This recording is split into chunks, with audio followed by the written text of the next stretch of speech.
तो ये निवेदन करूंगा कि किसी भी ऐसा काम मत करना कि चंद पैसों के लिए अपनी वोट को बेच देना। लेकिन ये लोग अगर चुनाव जीत गए तो ये दोबारा आप लोगों के बीच में नहीं आएंगे।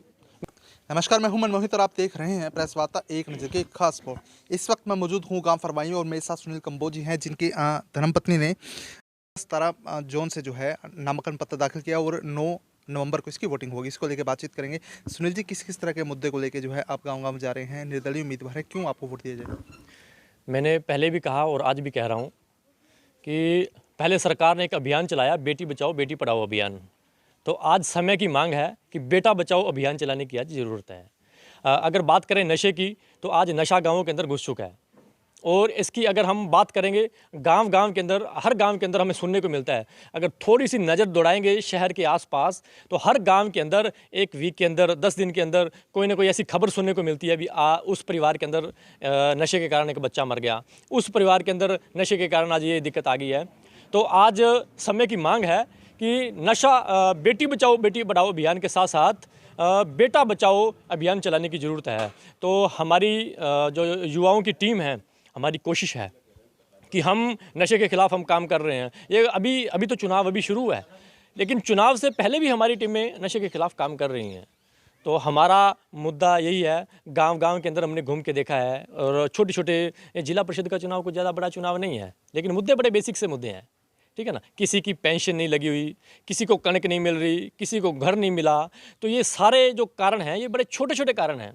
आज इन छोटे छोटे कारणों के ऊपर काम करने की ज़रूरत है और इन सभी जो छोटे छोटे मुद्दे हैं ना, इनके ऊपर सिर्फ वही बंदा काम कर सकता है जो अपना 100% राजनीति के अंदर देगा। पहले भी हमने देखा भी जो चुनाव लड़ता है, चुनाव लड़ने के बाद कुछ दिनों बाद वो आदमी मिलता ही नहीं है। ये हर गांव के अंदर जाते हैं, हर गांव के अंदर देखने को मिलता है भी जो बंदा एक बार चुनाव लड़ लेता है उसके बाद अपनी शक्ल ही नहीं दिखाता।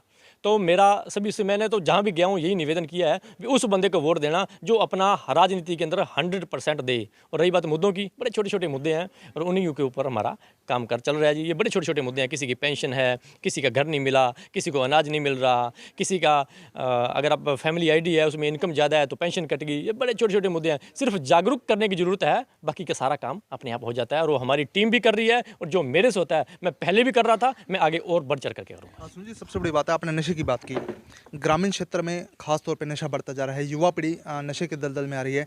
तो क्या वजह मानते हैं और कैसे नशे को रोकने के लिए आपके क्या प्रयास रहेंगे? नशे को रोकने के लिए मैं जब भी गांव में जाता हूं ना, मैंने पहले भी कहा भी नशे को रोकने के लिए इस युवा को जागरूक होना होगा। गांव का जो बुद्धिजीवी वर्ग है उसको जागरूक होना होगा। आप लोग अपेक्षित हो कि नेता साथ देंगे, इस नशे से नेता लोग हमें बचाएंगे, तो नेता लोग आपको इस नशे से नहीं बचाएंगे।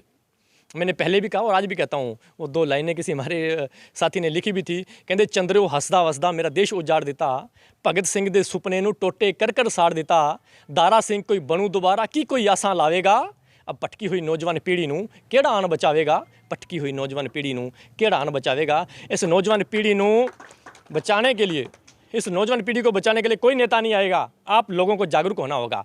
गांव का हर बुद्धिजीवी वर्ग को जागरूक होना होगा और जो बुद्धिजीवी वर्ग अगर जागरूक हो गया तो गांव में नशा आएगा ही नहीं। नेता लोग नशा घुसेड़ेंगे और बचाने के लिए ये युवा जो पीढ़ी है ना, ये युवा पीढ़ी बचाएगी नशे को।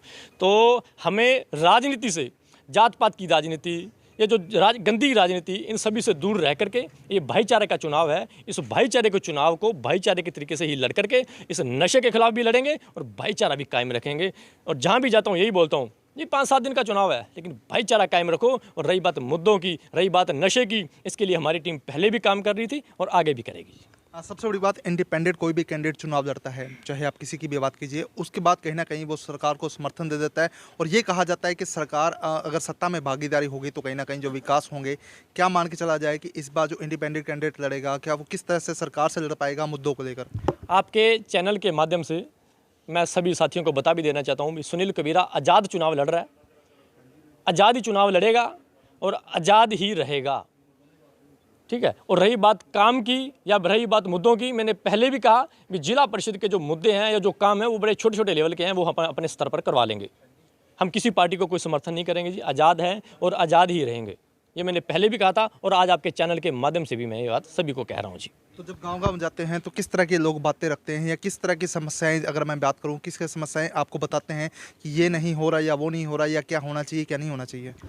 अभी पिछले दिनों मैं भरोखा गांव के अंदर गया, तो बरोखा गांव के अंदर उन्होंने बताया कि जो बरोखा गांव के अंदर नहर है और नहर से ना छोटे छोटे खाल जो होते हैं खेतों में पानी देने के लिए खाल, वो खाड़े अलग से वो दिए हुए हैं। तो नहर के बीच में से वो जो खाल निकलते हैं ना, नहर का जो लेवल है और जो उन खाड़ों का लेवल है उनमें बहुत फ़र्क है। नहर का लेवल नीचे है, खाड़ों का जो लेवल है, जो मोगे हैं वो बड़े ऊंचे हैं, वहाँ पानी, उन मोगों में पानी ही नहीं जाता। सरकार की जो प्री प्लानिंग थी, या जो मैं कह दूँ भी जो इनके जो प्लानर हैं उनकी प्री प्लानिंग ही बिल्कुल गलत थी। और बरोखा गांव के अंदर सभी साथियों ने हमें बताया कि हमने प्रशासन को बहुत सारा चिट्ठियां लिखी हैं, हमने प्रशासन को बहुत सारे ज्ञापन दिए हैं, लेकिन इनकी जो प्री प्लानिंग थी या जो इन्होंने काम किया है उस काम का हमें कोई फ़ायदा नहीं है। सरकार ने खाड़ बनाए लेकिन उन खाड़ का पानी हमारे खेतों में नहीं पहुँचता। मैं बरोखा वासियों को आश्वासन नहीं, मैं कहता हूँ कि आप लोग हमें वोट करो ना करो, आपका जो काम है कि वो जो खाड़ों का जो लेवल है उसको ठीक करवाने का काम ये आपका भाई सुनील कबीरा करेगा। जीतना हारना एक अलग बात है, मुझे ना कोई जीत की ज़्यादा खुशी होने वाली है और ना ही कोई हार का ज़्यादा मलाल है, लेकिन वो जो उनका काम है वो काम उनका 100% होना चाहिए। क्योंकि अगर उनको नहर का पानी मिल जाएगा तो उन लोगों का जो खेती बाड़ी है, उनके खेत के अंदर फसल अच्छी होनी शुरू हो जाएगी। सरकार ने पैसा लगाया है लेकिन उनको फिर भी पानी नहीं मिल रहा, वो पैसा व्यर्थ चला गया।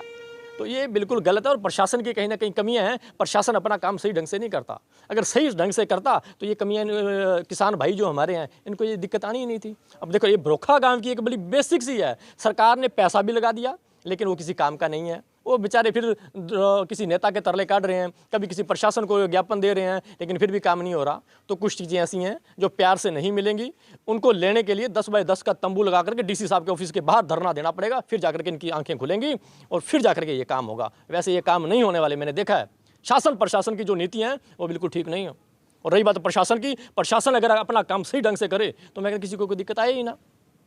तो वो बातें, अभी ख्यो वाली गाँव है, ख्यो वाली गाँव के अंदर गया, ख्यो वाली गांव का बच्चा कहता है, आज भी मैं गया हूँ ख्यो वाली गांव के अंदर, आज मैंने डोर टू डोर कार्यक्रम किया है। एक माता निकल करके आई, कहती बेटे इतने साल हो गए हमारे गांव में पीने का पानी नहीं आया। हम वहाँ के लोग, नहर है, नहर के ऊपर एक नलका लगा हुआ है, 3 किलोमीटर दूर, 2-2.5 किलोमीटर 3 किलोमीटर के नज़दीक इतना गैप है, वहाँ से पानी भर करके अपने गाँवों में पीने के लिए पानी लेकर के आते हैं। तो क्या प्रशासन के लोग वहाँ से एक पाइपलाइन नहीं दे सकते क्या उस गाँव को?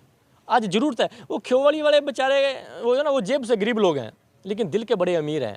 मैंने देखा वहाँ जा कर के, और वो माता कहती आज तक कि किसी ने हमें पानी नहीं दिया। मैं वादा करके आया हूँ। वो माता जब बोल रही थी ना तो उसकी आंखें मैं देख रहा था वो कितनी नम थी, उसके अंदर एक हुंगार, एक मतलब मैं अपनापन देख रहा था। वो बता रही थी कि नेता लोग आते हैं बेटा, चले जाते हैं, सरपंच बनते हैं, फलाने बनते हैं, लेकिन आज तक हमारा काम अभी तक नहीं हुआ। मैं कहता हूँ मैं उनका काम वो करवाऊंगा, अगर मैं जीता तो फिर तो जरूर करवाऊंगा। उस गांव की जो पानी की समस्या है उसका जरूर उसका हल करवाया जाएगा, क्योंकि पानी एक बेसिक, ये हमारा मौलिक अधिकार है। पानी हमारा मौलिक अधिकार, अब पानी ही गांव को नहीं मिल रहा तो इससे बड़ा दुर्भाग्य देश का क्या हो सकता है? तो वो बड़ा ही ज़रूरी है। मैंने गांव की एक समस्या देखी है और जो जिनका हक है उनको उनका हक मिलेगा। ये कबीरा उनके हक के लिए जी जान लगा देगा। सबसे बड़ी बात, सामने भारतीय जनता पार्टी भी है, आम आदमी पार्टी भी है, एनएलओ भी है। कंपटीशन किसके साथ मान के चल रहे हैं आप अपना? देखो जी, हमारा किसी से कोई कंपटीशन नहीं है जी, हमारा किसी से कोई कंपटीशन नहीं है। हर पार्टी का नेता, हर पार्टी का बंदा अपनी अपनी वोट मांग रहा है। हम अपनी वोट मांग रहे हैं, तो वो अपना काम कर रहे हैं, हम अपना काम कर रहे हैं। बाकी का काम साक्षात योगेश्वर करेगा, वो ईश्वर करेगा। बाकी हमारा किसी से कोई कंपटीशन नहीं है। मैं कहता हूँ भी चुनाव लड़ेंगे और इन भाइयों का साथ मिला तो हम चुनाव जीतेंगे भी। सबसे बड़ी बात, लास्ट सवाल मान लीजिए, जब भी चुनाव आते हैं तो कई तरह के प्रलोभन होते हैं, कई तरह के झांसे होते हैं, कई तरह के झूठे वादे होते हैं। लोगों से क्या अपील करना चाहेंगे, मतदाताओं को क्या संदेश देना चाहेंगे ताकि इस बार चुनाव के अंदर जो वोटिंग हो निष्पक्ष वोटिंग हो?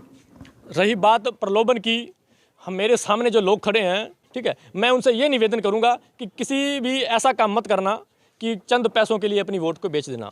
लेकिन ये लोग अगर चुनाव जीत गए तो ये दोबारा आप लोगों के बीच में नहीं आएंगे। मैंने बड़े बड़े प्रोफेसर देखे हैं, बड़े बड़े लोग देखे हैं जो जात पात की राजनीति करते हैं। बस अब मैंने देखा कि 8 भाई हैं, 8 भाइयों में से 2 भाई तो बीजेपी के हैं, 2 भाई इनेलो के हैं, 2 कांग्रेस के हैं। तो सारी पार्टियां ही एक ही घर में हैं और वो दूसरों के ऊपर एलिगेशन लगा रहे हैं कि ये जीतेगा, अगर आज़ाद जीतेगा तो फलानी पार्टी में चला जाएगा, आज़ाद जीतेगा तो उधर उस पार्टी में चला जाएगा। एक परिवार के अंदर सारी पार्टियों के लोग बैठे हैं और वो आदमी हमारे ऊपर एलिगेशन लगा रहा है, फलाना काम करता है, ये गलत काम करता है, ये जीतेगा तो फलानी पार्टी में चला जाएगा। मैं आज आपके चैनल के माध्यम से सबसे पहले उनको ये चैलेंज करता हूँ कि आप मुद्दों की बात करो, आप मुद्दों की बात करो। एक तरफ मीडिया बुला लेते हैं, आप भी बैठो, मैं भी बैठता हूँ। और आप मुद्दों की बात करो। अगर आप लोग मुद्दों की बात में मेरे से जीत गए तो मैं चुनाव बीच में छोड़ दूंगा। अब मुद्दों की बात करो। और रही बात प्रलोभनों की, वो लोग जेब से गरीब जरूर हो सकते हैं, जेब से अमीर जरूर हो सकते हैं। हम जेब से गरीब जरूर हो सकते हैं, वो जेब से अमीर हैं। लेकिन लोग, मैं सभी साथियों से, आपके चैनल के जितने भी व्यूअर्स हैं, जो हमारे साथी हैं, मैं सभी से ये निवेदन करना चाहता हूँ कि वोट उसी को देना जो चुनाव जीतने के बाद आप लोगों के बीच में आए। और दूसरा, एक मैं छोटा सा आपके चैनल के माध्यम से निवेदन भी करना चाहता हूँ कि ये चुनाव सिर्फ 10 दिन का चुनाव रह गया, और इस 10 दिन के चुनाव में हर भाई बंधु का एक प्रेरोगेटिव होना चाहिए कि किसी के साथ हमें किसी तरीके की कोई लड़ाई झगड़ा या किसी के ऊपर जाति पाति की कोई टिप्पणी हमें नहीं करनी है। हम सब भाई हैं और भाईचारे के नाते ही हम सब ये चुनाव लड़ेंगे। किसी से हमारा कोई झगड़ा नहीं है, कोई द्वेष नहीं है। कहते चुनाव सिर्फ 5 साल में एक बार आता है, लेकिन नफरत सारी उम्र की हो जाती है। हमें किसी से कोई नफरत नहीं फैलानी है। वो लोग नफरत फैलाएंगे, आप लोग भाईचारे पे अड़े रहना। वो लोग जात पात की बात करेंगे, आप लोग सामाजिक समरसता पर अड़े रहना। हमें सामाजिक समरसता की बात करनी है, जात पात की बात नहीं करनी, नफरत की बात नहीं करनी। बस यही मेरा आप सभी से अपील है। और वोट उसी को देना जो चुनाव जीतने के बाद भी आप लोगों के बीच में आए। मैंने देखा है कुछ लोग जिनका 5 साल में आपको एक बार ही शक्ल दिखाते हैं, सिर्फ चुनाव के समय में। ऐसे लोगों को वोट मत देना। फिर आप हर बार, मैं कहता हूँ भी कुछ लोगों ने राजनीति को गंदी राजनीति बनने का कारण भी यही रहा। लोग चुनाव जीतते हैं, उसके बाद आते ही नहीं। लोग चुनाव जीतते हैं, उसके बाद आते ही नहीं। ये आपका भाई सुनील कबीरा, हमारे ऊपर ये एलिगेशन कभी नहीं लगेगा कि चुनाव जीता और उसके बाद आया ही नहीं। ये मैं आपके चैनल के माध्यम से मेरे सारे भाई बंधुओं को मैं आश्वासित करता हूँ कि चुनाव जीतने के बाद आप लोगों के बीच में ही रहूँगा।